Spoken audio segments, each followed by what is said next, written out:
And I am going to ask, let's see, I'm going to start with a couple of statements. And I'm going to ask the panelists to respond or give their thoughts on this.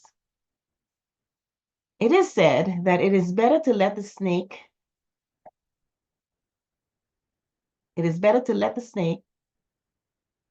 I'm sorry, I just lost my, okay, here we go. It is better to let the snake that bit you go instead of chasing after it. It is better to let the snake that bit you go instead of chasing after it. Chasing after it will only cause the poison to get into your heart faster. That is a pretty profound statement. And I can't wait to hear your thoughts on this. And I'm going to begin with you, Sister Lewis Colette. What do you think about that statement? Please unmute. Sorry about that. I believe it is a statement that helps you put the scenario or the situation in perspective, in that while yes, you were just bitten and the snake was wrong, he had no business biting you, trying to chase after the snake causes the reaction in your body to become greater. So this statement is about shifting your focus, shifting your perspective away from the person or the situation that wronged you and dealing with your own personal issues or whatever going on with you. Because sometimes when we are placed in a situation where an injustice was done to us, we kind of shift our focus away from ourselves and we focus on, okay, this person probably has to say sorry, or this person has to. I'm going to ask everyone to mute their mics, please. Thank you. Yes. So we kind of take our focus away from what we should be focusing on, which is healing and releasing and the freedom of letting things go. And we shift it to the snake, the person who bit us. And when we do that, sometimes it could be more detrimental to us than the person who actually did the wrong. What are your thoughts, Sister Dixon? Yes, and like to reiterate what Christonia was saying, it's very easy for us to want that revenge, to like chase after that person or that snake, if we're using that example. But sometimes when we're dealing with forgiveness, we actually have to extend that to ourselves before we even extend it to someone else. Like we said that because the exertion, the mental exertion, and also the physical exertion it takes to want that revenge, to get after that person, you're actually more detrimental to yourself. And I guess that made me think of another analogy where there's self-compassion. Sometimes when we're dealing with a lot, it's like if you imagine yourself carrying a backpack, and that backpack is filled with all the hurts and all the mistakes, all the betrayals that you've encountered. And every time you neglect yourself, or every time you neglect or refuse to forgive yourself for what has happened, it's like you're adding a brick to that bag every single time. And self-compassion is really just the act of deciding that, hey, I need to put this bag down and I now have to decide, what do I take out? And I think that's important for us to consider, because it's very easy for us to point our fingers as to, this person betrayed me and as a result I'm now carrying that baggage. But our responsibility is to now assess and decide, is it worth carrying this baggage for the rest of my life? Or can I make that decision to now say that this is weighing me down? And that is the tougher work, and that is the harder thing, because sometimes we feel like the betrayal is a part of us. And as a result, we don't even realize that we actually have the decision and the ability to put the bag down and remove what is worth carrying. And similar to what Christonia said, that it could actually be causing us more harm than good if we don't stop to take care of ourselves. Now let's relate that to the concept of self-care, because that's one of the understandings that we would like the audience to get today. I love the metaphor because it says a lot, and it speaks a lot to the individual's determination to either hold on to the pain that comes with the infraction, whatever it is that caused them harm. And that decision that one has to make when you consider yourself and self-care, that decision to let go so that you are healthier. Could you relate those two for me? Man, I'll start with you. Yeah. So I think self-care is a really important thing for us to talk about, because oftentimes when we hear self-care, especially in the media, we think self-care is going to the spa or doing our hair and all of that. And it's actually a misconception, because self-care means anything that's taking care of self. And oftentimes we have severely neglected the emotional aspect of self. And betrayal and guilt, revenge, all very, very heavy emotional impacts on us. And rightfully so, that if we don't take the time to reflect inward, we'll always be drowned by those heavy emotions that are driving us. And especially in our work as psychologists, we really do emphasize that internal work of putting yourself first. And what does that mean? And I think the most important thing is starting with the compassion of self, and just knowing that you're worthy of something more, and worthy of knowing that even if something has wronged you, you have the ability to change that mindset. And that's something that we talk about all the time, the shift in mindset. Of course, it's very difficult to do, especially if we've been stuck in a certain way of thinking for a very long time. But anything worth doing is putting in the work and doing the hard work. And sometimes if we do that effort to just look at ourselves, we can then extend to other people. And a simple thing of self-care is kind of looking at yourself and asking yourself, if this was your friend, how would you advise this? How would you acknowledge that pain or that betrayal to your friend? Because oftentimes we can't do that. We can look at my friend and give them the best advice, but then do we actually take that advice for ourselves? And sometimes we have to sit with ourselves and ask ourselves, if this was a friend, what can I offer that to myself? I'm going to turn that on to Christina, and she can add to that as well. Before Christina begin, I want to add something to her question, because you said something about self-compassion, and I think that's a very critical component, because oftentimes we don't even consider that for ourselves, right? We are easy to beat up on ourselves. We are easy to be upset with self when we do things wrong. But the compassion part is something where we often neglect, right? So I want you to speak a little bit more about self-compassion, but I want you also to add to that the importance of setting boundaries when it comes to self-care.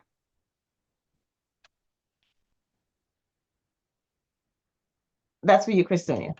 Oh, I thought it was for Amanda. Okay. Yeah. So I actually like the situation when she spoke about the advice that she would give to someone else. You ever realize when you're placed in a situation of giving advice, you are the most loving, caring, kind person if you have to give advice to someone else versus yourself? So something that I try to practice is asking myself, if I was to give this advice to someone else, or if a friend or a sister or a client would have been in this situation, what advice would I give them? Because 9 out of 10 times I'll be a lot softer and loving and caring in that advice that I'll give them, and I tend to be extremely harsh on myself.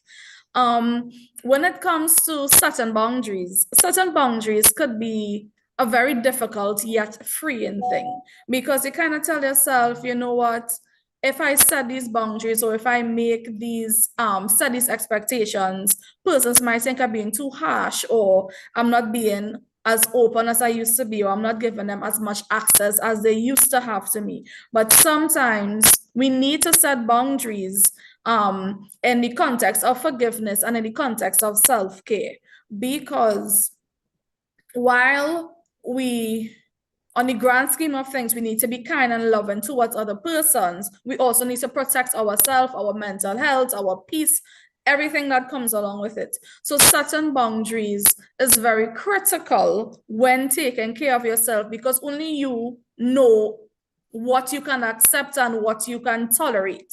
So when you start setting these boundaries, sometimes it's very difficult because I am guilty of setting boundaries and then going back on it because I'm feeling too harsh, or that is not something that I would have done before, or this person probably doesn't deserve like me being so harsh. But in reality, you kind of treat persons how to treat you, and that's a whole other topic. But certain boundaries are very critical to self-care. Like it's extremely critical, and it's something that you will not get one time. Like I said, sometimes you'll go back on your word. So a simple boundary might be for your mental health or for you just taking care of yourself, not accepting calls after a certain hour. And then you see your phone ring and then itching to answer that text. But then it's like, no, like this is time for myself. This is time I unwind from the day. I let the day go. I probably sip a cup of tea. I do my devotions. I do my worship or whatever. And you set that boundary. But when those calls or whatever start to bombard you, you kind of question, should I make an exception here or should I break my rule here? But all in all, set those boundaries, stick to it, because as much as you want to be there for others, you need to also be there for yourself. Mhm. And as a follow-up, Amanda, I'm going to switch to you. In speaking about setting boundaries, do you think that when one is considering forgiving another person, when you're considering forgiveness, do you think that setting boundaries, such as limiting contact with the person who hurt you, or choosing to protect yourself from further hurt, do you think that's part of the thought process as you're thinking about setting boundaries? Do you think that's something that individuals may want to consider? Yeah, and when we think about boundaries, it's allowing ourselves, exactly what Sonia said, like putting ourselves first, yes, but it's also protecting that emotional well-being, and that looks different for each person. And that kind of made me think of, if you're a homeowner, you don't just allow any and everybody to enter your house and make a mess. Like you have to then decide that this is who I'm entering in my space, and other people, I can't, it's just not possible. And forgiveness is a lot like that, because you can then decide, I can release the anger that I feel towards this person, but that doesn't necessarily mean that I don't have a decision if that person still has access to who I am. And when we talk about self-care, something that's really important, especially as a therapist talking to clients, is encouraging your clients to use those I statements. Because when we're in a place of anger or disappointment, resentment, it's very, very easy for us to tell that person, you did this, you hurt me, you betrayed me. And we love to point fingers. Like, I mean, all of us do it, right? We point fingers. But we have to then ask ourselves, how many times do I point that finger, but that's not actually changing the behavior of that person? And the only behavior I can control is myself. And we encourage clients to then talk from a place of I. And that might look like, I am choosing to take space because I need to focus on my healing. But if we don't know those tools and if we aren't introduced to those tools, it's very easy to say, you hurt me, as a result, stay away from me. But that's only still leaving us with the pain and the frustration of this person. So it's about regaining that sense of self and speaking from a place of I. And like Christonia said, the way that you talk about yourself encourages and teaches people how to talk to you. So if I say, hey, I need this time for myself, and you stand on that word, then you're now teaching that person that, okay, that she actually has a lot of self-respect.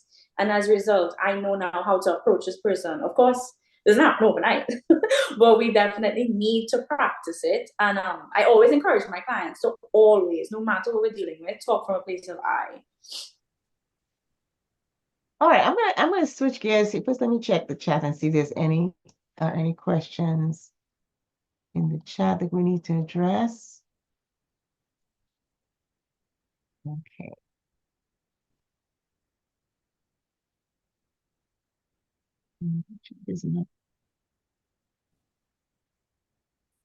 For some reason, my chat is not chatting right now. It's not showing. Do you see anything in the chat? No, you don't have anything else. Okay, thank you. I want to switch gears to another statement that we've heard before and also has profound impact on our ability or decision to forgive. And that is revenge can be sweet, but it comes with a cost. Revenge can be sweet, but it comes with a cost. And there's a biblical reference of Absalom and Amnon. And I'm going to bring Pastor Henry in because I really would like to have his thoughts on this as well. Pastor Henry, could you bring yourself onto the stage?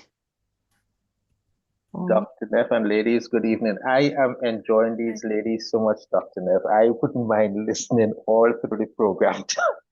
Okay. Okay. Good All night, right. everybody. Okay. All right. Yes. We'll bring you on later. All right. Yes. What do you think about that statement? Revenge can be sweet, but I want to pause here and say, is it really? But it comes with a cost. So I'm going to start with Christonia.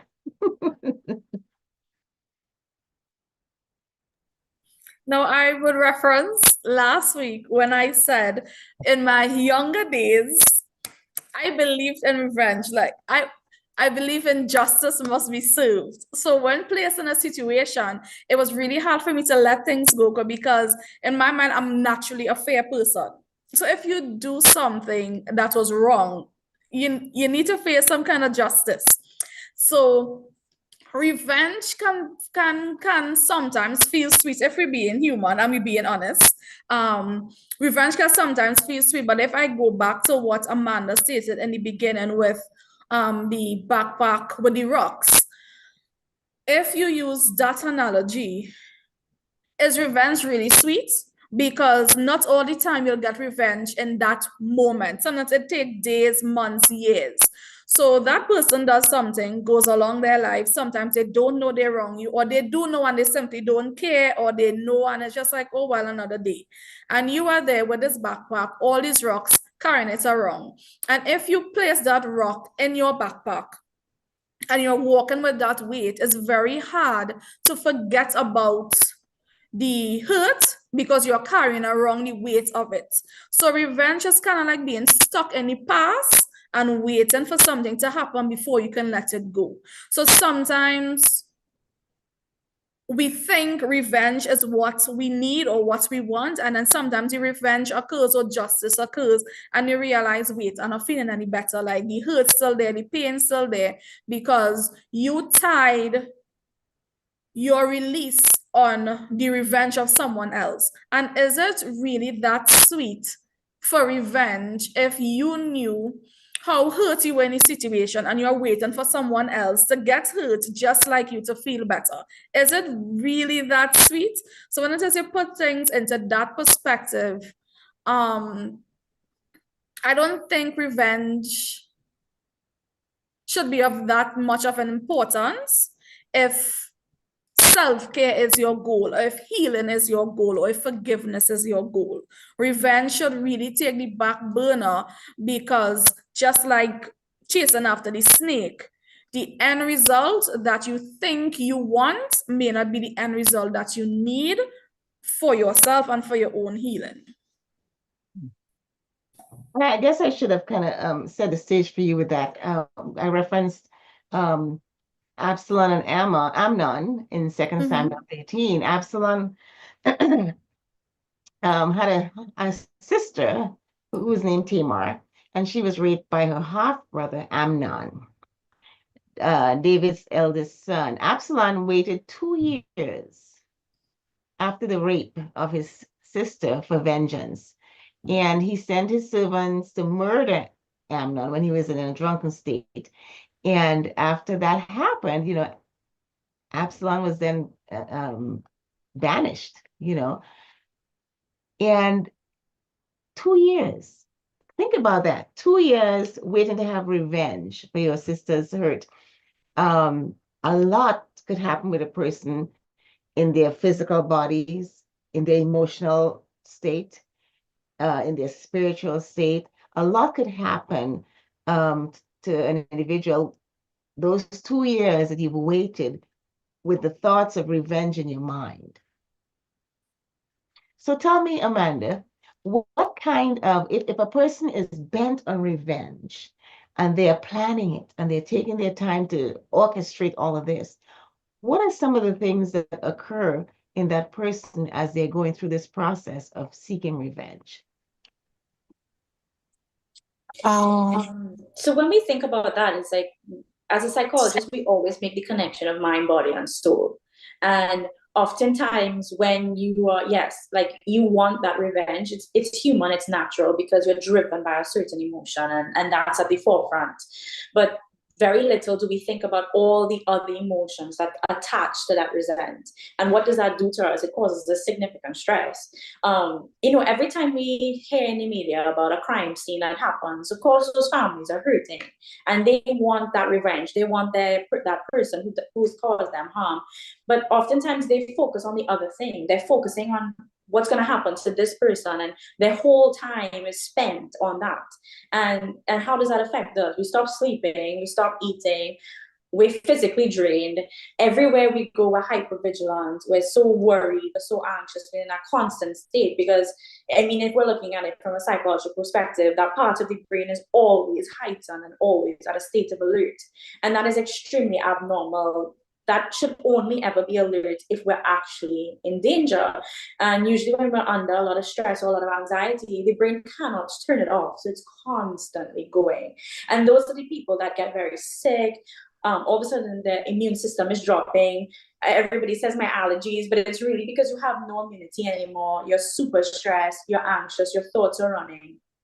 And in reality, you're trying to hurt this other person, but you're hurting yourself, and you're almost killing yourself as a result. The research is showing that stress is one of the major killers as of right now, right? And I think that's a huge thing that we don't consider, that yes, we have that one emotion that's controlling us, but it's tied to many other ones. And as a result, it's draining us, right? And we should actually be filling us. We should be filling ourselves so that we do get to a place of healing. And I think that's what I think of when we talk about somebody who is looking for revenge, is experiencing those symptoms. One might say that they may have temporary gratification when revenge is implemented, but then after that, when you think about the long suffering and loss and everything that they've gone through over that time of planning and preparation, plus what happens after that, it could be very debilitating and may even cause death. So thank you so much for explaining how that works. I am going to go to another statement. And that statement is, only the strong can forgive. You must become stronger than your offender to forgive. Only the strong can forgive. Christonia, what are your thoughts on that? I agree. Simply because forgiveness isn't an easy thing. And this is not, okay, you're walking, somebody mash your foot, and you're like, ow, and they say sorry, and you're like, oh, no problem, no biggie. I'm talking about when someone really wronged you. So in the scenario that you read where someone was cheated out of an inheritance, in your family life, a spouse was unfaithful, in the will, someone murdered a family member. Like when those hard emotional things happen, forgiving someone isn't an easy task. It isn't just about, oh, well, I prayed and I know the right thing to do is forgive, so I just release it. It isn't that simple. So when they say that only the strong can forgive, it literally takes someone who is grounded in God, someone who understands the Bible, someone who is aware of their emotions, and they are really willing to forgive and let go of that hurt. And sometimes when you say someone is strong to forgive, sometimes that forgiveness comes without even being asked by the person for forgiveness, or even without receiving an apology. And to me, that's a whole nother level of strength, to forgive someone when, I want to say, they don't really deserve it because they didn't say that they're sorry, or they didn't acknowledge that they're sorry, or a conversation wasn't had for closure or anything. You just realize, okay, for me, for my mental health, for my peace, for my sanity, for my spirituality, for my connection with God, for my relationship with God, I am going to forgive in spite of. And that really does take some level of strength. Your thoughts, Amanda? And just to add to that, I think part of healing is the story that we tell ourselves. And what we tell ourselves then shapes who we become. And oftentimes when we think about these things, in psychology, we call it a victim mindset, right? And that can sound very harsh. But what we really want to attain is a growth mindset, because we've all been wronged in some way. We've all been hurt in some way. And if we stick in that, then that shapes how we see the world and how we interact with others and how everything around us becomes. So if I stick in that mentality of this person wronged me and I'm so hurt, then all I see around me is the wrong and the hurt. And my best example of that is when we think about the world at a greater level, there are always two perspectives. Somebody will say that the world is, we're falling and we're crumbling, and other people can say, but we can do something to change it, right? And if we stick in the world is falling and crumbling, we're always going to be in that state of seeing the devastation, seeing the hurt. And forgiveness is a lot like that, because if we don't deal with it, we're always going to think that I'm going to be wronged. This person's always going to wrong me. But growth and a growth mindset is being able to acknowledge that, yes, I've been hurt, and it's not diminishing that, because that's never the goal. It's never the goal to forget what happened, but it's learning the tools to know that I could actually overcome this. And as a result, overcoming is empowering. It's building resilience. It's building that ability to move forward and inspire others. And that's why a lot of nonprofits actually come up, because that person has been wronged and has been hurt, and as a result is using it to help other people. And we can't do that unless we look at ourselves and the way that we talk about ourselves and the way that we nurture that sense of self. And going back to what Christonia said about, we can only do that if we take care of ourselves, the same way that we want somebody to take care of us. Oftentimes we feel like that. I think it's human nature. We want someone to come and save us. But we have been given the power of free will to save ourselves. And as a result, when we do that, then that's when we see the real change and the real growth.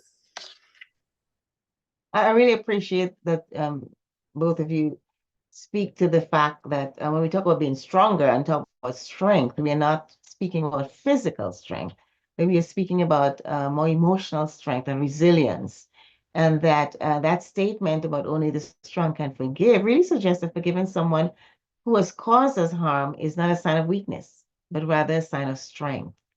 And to forgive one, we must rise above the hurt. You literally have to rise above the pain inflicted by that person and reclaim your own power. And to do that, you have to be resilient. And that's a word that I'm using and hearing a lot recently, talking about resilience.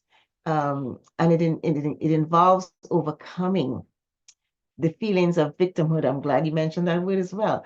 Overcoming that feeling of victimhood and processing the emotions in a way that helps us to really, and I'm going to say it, empathize with the offender. To forgive, you almost have to empathize with the offender and see it from a different perspective and use that growth mindset that you mentioned, Amanda, because it's important for us to really think about the growth that can come from and the empowerment that comes from forgiveness. I want to tie it to the second, tie this discussion to the second statement, the second understanding that we're hoping our listeners to leave here with today, and that is the mindset, excuse me, of an overcomer, the mindset of an overcomer. And I want to refer to Romans 8:37 that states, "No, in all things we are more than conquerors through him who loved us." And this verse, as simple as it is, really speaks to, ooh, my computer just blinked away. If you can see me still. This verse really speaks to a lot, really. The context is that of assurance, assurance of God's love, assurance that nothing that happens to us can really separate us from his love, and that in all things, regardless of what it is, hardship, persecution, trials, hurt and harm by others, all things, no matter what that is, we are more than conquerors through him. And that victory that we gain through Jesus is one that helps us to survive and to triumph over the hurt and the harm that can come to us, and that through him, through his love, we are able to survive. So I want you to speak to let's see, maybe 2 or 3 things I kind of pulled out of this statement, the mindset of the overcomer. And the 3 things that I'm looking at, the first one is empowerment. The second is hope and perspective. And the other is that of strength in faith. You can speak to any or all of those with your comments. Christonia? Hi. If we want to use this text in the context of empowerment, I think this is a beautiful text to understand that with God, all things are possible. So when we are placed in a situation, like Amanda said, the whole victimhood scenario, like it takes your mind higher than that, because in your mind, no matter what, I am a conqueror. Like any moment, the situation may look bleak. You may feel as though you're fighting a losing battle. You may be hurt. You may be dismayed, and you have all the emotions going on. But I think if ultimately we set our mind on the positive, through Jesus, I am a conqueror. With his strength, all things are possible. And you keep yourself looking to a higher calling, empowerment motivates you to be better. It motivates you to forgive. It motivates you to release, because your ultimate goal is to be more Christ-like, and that is possible because he will empower you to do such. So when I look at empowerment and this text, it just shows that you are equipped to be better. You are equipped to do better. You are equipped to succeed. And ultimately, forgiveness, while it may not be easy, it's a lot more appealing because you're looking at yourself as a conqueror rather than a victim. Thank you. And I'm going to ask Amanda the same thing. And just to add to that, and I always talk in analogies, and forgive me, but it's just it's how I relay my messages. And when you were talking about that situation, it made me think about when you're in the thick of it, and in the thick of that hurt, you feel like you're drowning in a set of waves. And if you can imagine yourself drowning and being caught in the wave, you're being pulled and tossed and turned all the time, and it's physically exhausting. Your mind is running of like, how long do I have left? And oftentimes that's how our emotions make us feel.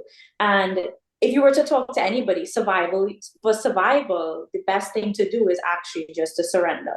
Because the more you fight with the wave, the more you drown yourself, right? And oftentimes when we're stuck in that, we feel like we have to do the most. We feel like, I have to think about this, I have to do this, I have to act. And sometimes God calls us to sit in the silence and to surrender that, because it's in that moment that we can find the solution. We can hear the word.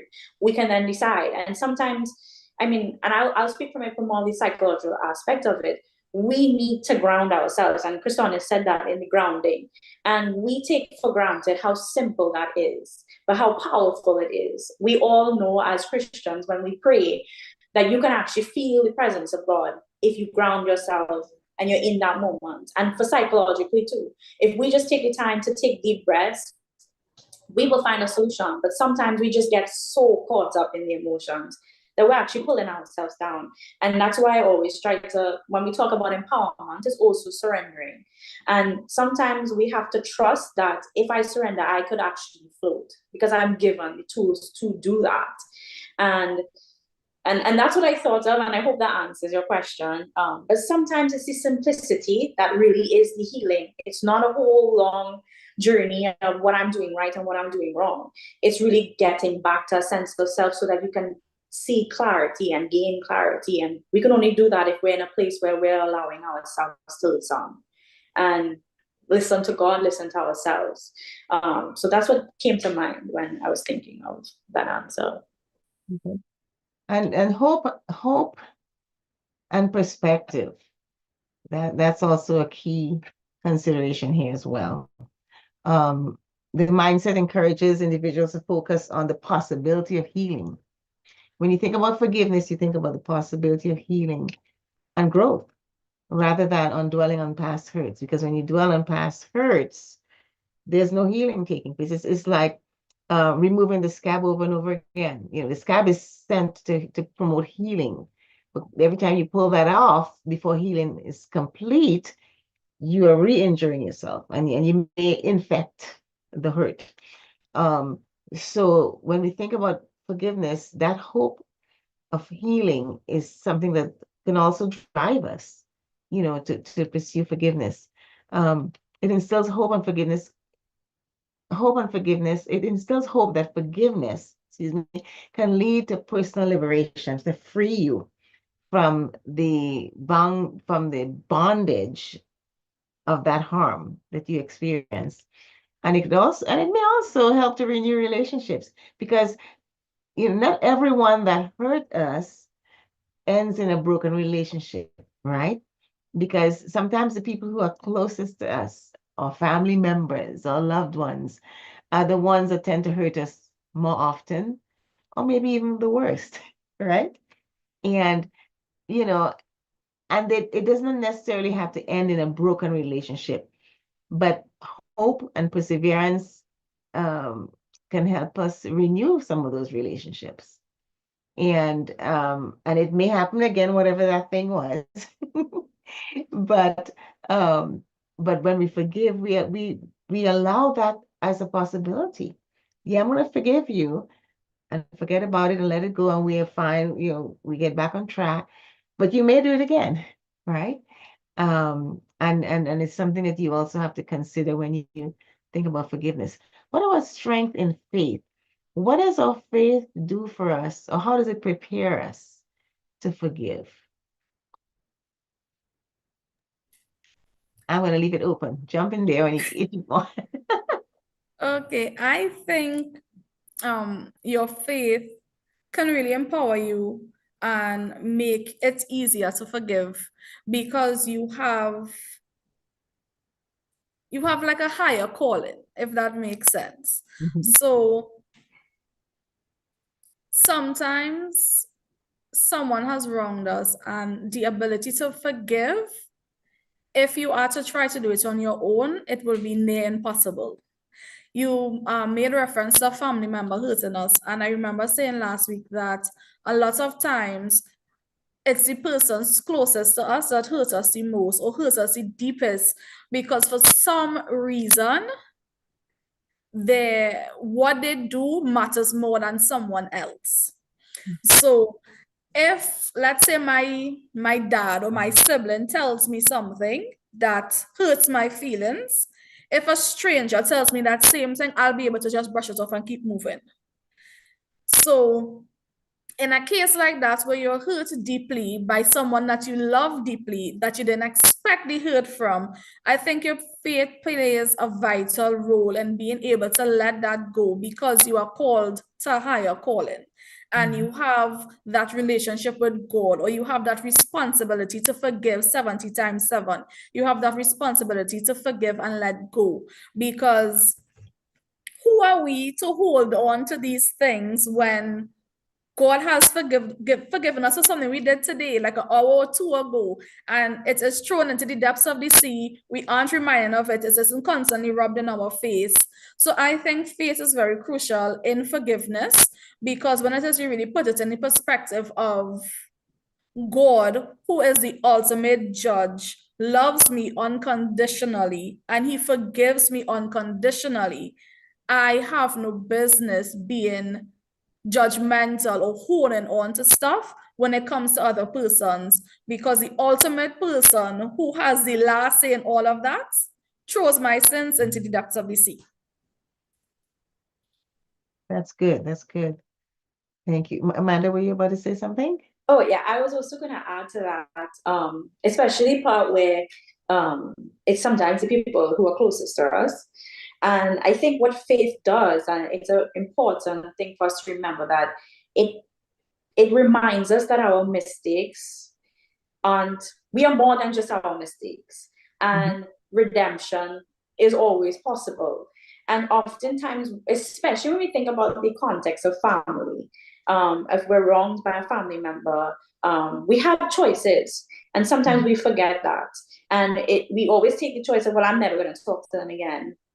And again, I'm going to use an analogy. It's how my brain works. But it reminds me of that. There's a Japanese artwork that it talks just about the brokenness, and it takes a piece of broken pottery and it redefines that and it makes it into something even more beautiful. And sometimes we feel the broken pieces and that's it. I'm just going to throw it in the trash and that's it. But faith kind of reminds us that we can be filled and the gold of the pottery can be filled and actually make something more beautiful. And sometimes we have to think of it like that. And we have to, I mean, it's hard to do because when you are wronged by someone, it is easier to decide, all right, well, I'm just tossing it. But when we do pick those pieces together, we're actually not doing it alone. And that's how faith comes in. And we ask God to show us and redefine it, make it into something beautiful. And then you never know that a lot of families can heal from their pain if they put aside their pride. And if they ask God to really come in between and help with that healing process. So it's not that it's not attainable. It's definitely attainable, but we have to do the hard work. And I think God always calls us to do the hard work. You said something about immediate gratification. And I think we are all struggling with that now, especially as technology. We all have our phones. We can get every answer we want right away. And our brain is kind of rewiring to get accustomed to that. But if we really look at the Bible, everything and every story had its journey and it took its time. And similar to everything that God has created for us takes time. And we have to also be patient and have that self-compassion, remind ourselves that nothing worth having is going to come easy, but it's worth doing the hard work. And honestly, I think that kind of summarizes what forgiveness is for us when you incorporate faith. Wonderful. Well, there are a couple of questions in the chat. Let's refer to those. The first one states, a prominent world leader once stated, if you hit me, I will hit back harder. This mindset is evident in the ongoing conflict between the Jews and the Palestinians. As Christian leaders, how should we respond when engaging with leaders who may seem opposed to Christ? How do we balance justice, compassion, and the call to witness to all, even those with opposing views? Ksenia, any thoughts on that? I would like to pass this question to Pastor Henry. Let's bring him in. Pastor Henry, I'm sorry, you have to come in. This is a heavy one. We need your wisdom here. Dr. Neff, I asked the question. I know. And I know you never ask a question that you don't have an answer for. No, I thought the contributions from the two ladies, they were so profound. But oftentimes we see the forgiveness at our personal level. And it was just this week I was talking to a brother in the Lord, and he was saying, 50,000 Palestinians dead. This thing is getting to me. So here it is that it may be easy to relate to these situations, but when we find ourselves seeing what is happening, had we been alive when all the Jews were being killed and what have you and so on, could we truly say in our heart that we had enough strength to forgive those who were perpetrating the evil and those who are doing it now? Do we have the strength, or do we take the Antichrist view that if you hit me, I'm going to hit back harder? And so I think that as Christians, we are going to have to understand also that not only at the personal level, we just cannot take forgiveness at the personal level, because there are things that are happening nationally and internationally that would provoke us, that would cause us to want justice, that would cause us to want revenge. And I think we can find the snake right in front of us when we are praying. And, it's easy to say, let him go, let the snake go. But on some of these issues, we find ourselves finding it very difficult to find peace with ourselves when these situations arise. And I think that we need to think also about extending forgiveness. So we should see ourselves like Jesus, even though being crucified, nailed to a cross, suffering for the sins of those who would put him there, would still turn and look towards them and say, Father, forgive them, for they do not know what they do. I think that as Christians, that's what we should be striving for when we think of forgiveness, as painful as it may be, to be able to say, Father, I forgive them, for they do not know what they do. Thank you. So Pastor Henry, before you don't pop out yet, stay right there. Do you think that that's something right now? Let me kind of pivot here for a little bit. Right now, I live in the United States, in Arizona. And right now, there's a lot that's going on, in addition to what's going on in the world with the Jews and the Palestinians and so forth. But what I am looking at is the silence that is occurring among Christian leaders. Yes. It's almost as though they've gone dark. There's so much going on right now in our country and in the world. And one would think that it's a time for Christian leaders to speak up. It's a time for them to really make their voice heard. It's a time for them to relate all of this that's going on back to the Bible and to help others reflect on what the word says, and to really be able to be the voice for the people who are being hurt. Why do you think Christian leaders are so silent right now?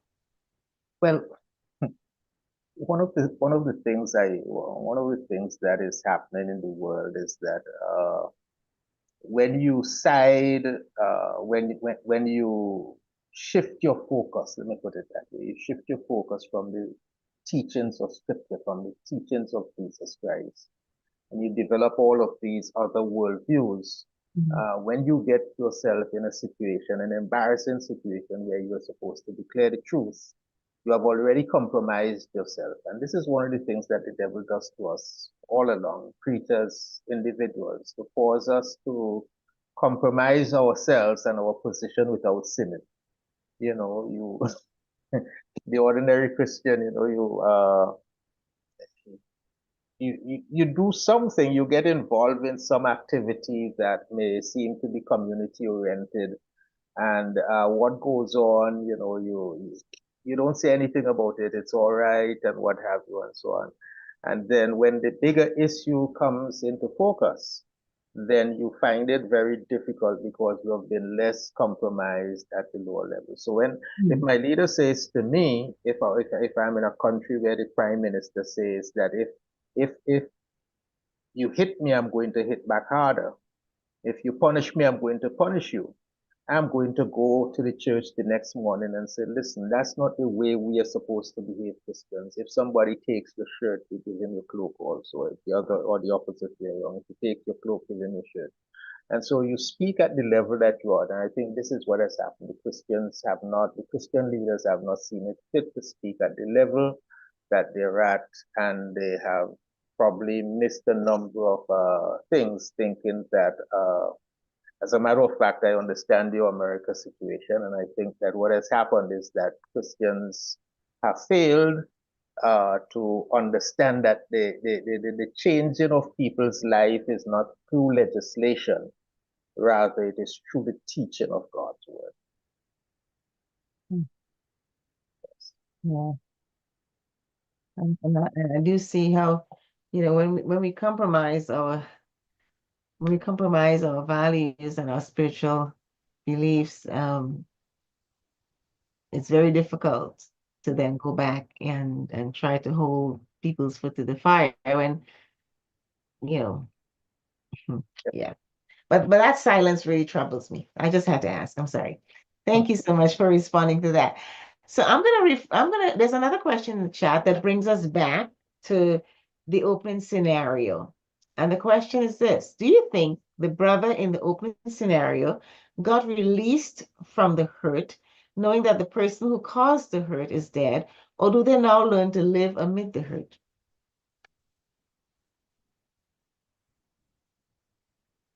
Can you guys see it? Now that the person is dead, do you think that the brother who is hurt is now released from that hurt? Or do you think now he has to live with this hurt, knowing that there's nothing he can hear from the dead brother? There's nothing, the dead brother can't do anything about it or can't even explain the situation.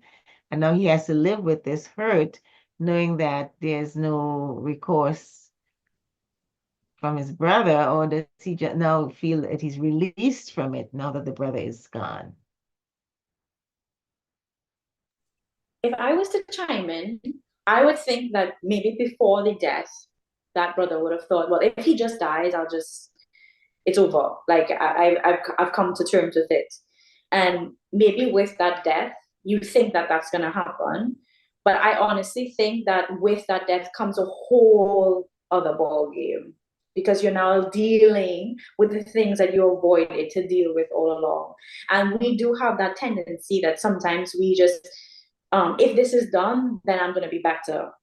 And when this person does this, it's all good. But then are we really dealing with ourselves? We're waiting for a situation to happen.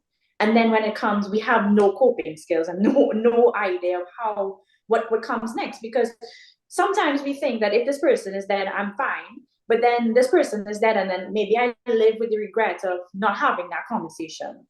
Maybe I live with the regret of I had 50 years to do this and I didn't. And now I have to live the rest of my life questioning why, should I, could I, what if I have done this?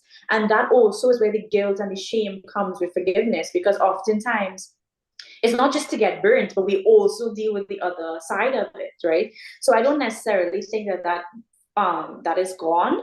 I think you actually just have to deal and cope and manage. And when we think about it from a psychological perspective, we always advocate for it's never to forget, but it's learning to heal and grow and using tools to then help you move forward in life. So I would think in that situation is more, how do I manage with those difficult emotions that come?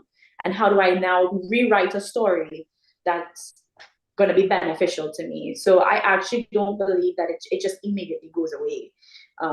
But Christonia, you can chime in on that. I actually agree with that 100%, because a lot of times we place being happy or letting go on different milestones. And sometimes when you reach those milestones, you tend to realize, but wait, I'm not feeling any better, actually feeling worse.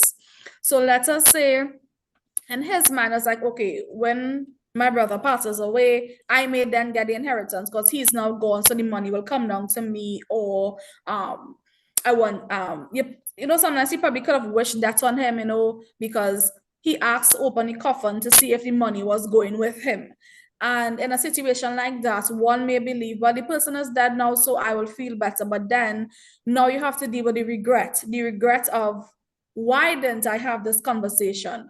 If I had the conversation, would I feel better? If I had the conversation, would the brother have understood where I was coming from for the inheritance to be split evenly? So because that conversation never occurred, that is another situation you have to deal with the guilt and the regret of not having that situation, then with the brother dying.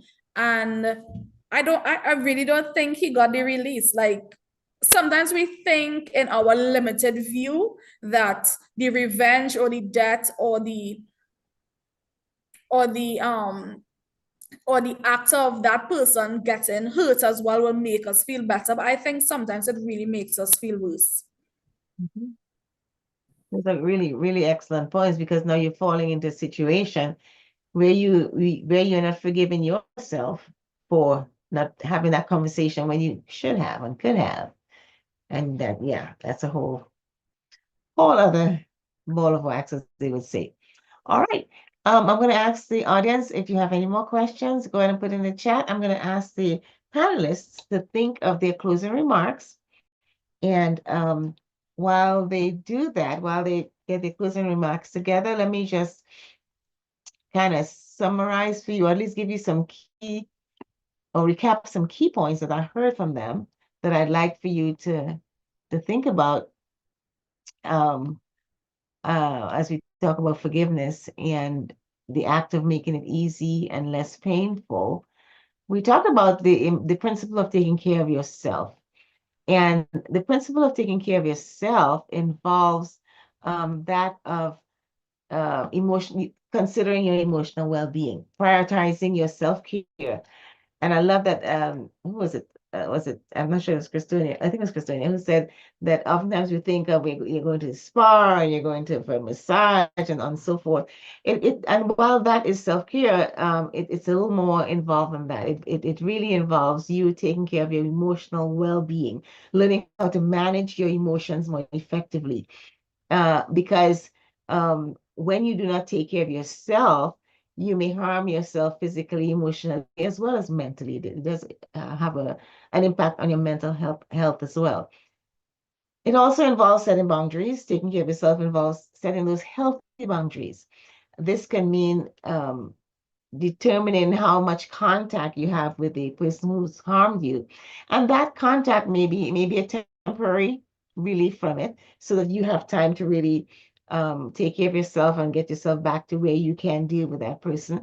Or it may be that you may decide that distancing yourself from that person may be the best thing for you and for that person.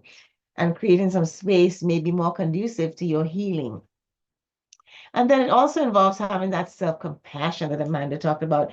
Um, Giving yourself some compassion, giving yourself some grace, so that you consider how worthy you are, how important your feelings are, and also changing that mindset to that more of a growth mindset, so that you can forgive yourself as well as forgive others.